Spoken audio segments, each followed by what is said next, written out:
So I'm sitting down and I'm wearing a coat indoors. The reason for this is that I'm too cold to do anything else because it's freezing outside and the weather is miserable. However, that does not mean you have to look miserable. So I'm here just talking you through some of my favourite key items that I'm going to use to just make myself feel better this winter. I'm going to start off with this lovely poncho. I picked it up from American Apparel.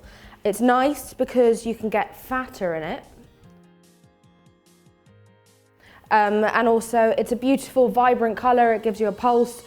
At 5'11", I feel a bit more like Big Red Riding Hood, or just a giant tomato, but I love it. I think it's really simple, it's really cool, it's really flattering, it's really 60s. I've actually paired it with over-the-knee suede boots.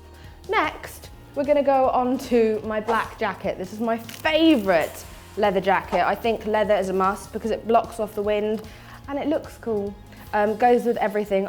Jessie J is probably the person we can credit for bringing back the stud as mainstream as it has become. So it's studded all over, also ideal if you're travelling on public transport so that people don't bump into you when you're on the night bus.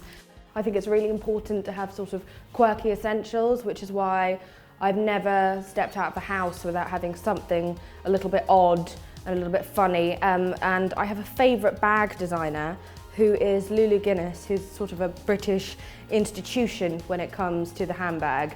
This is a cute little black taxi, it's patent. Have a little look at that.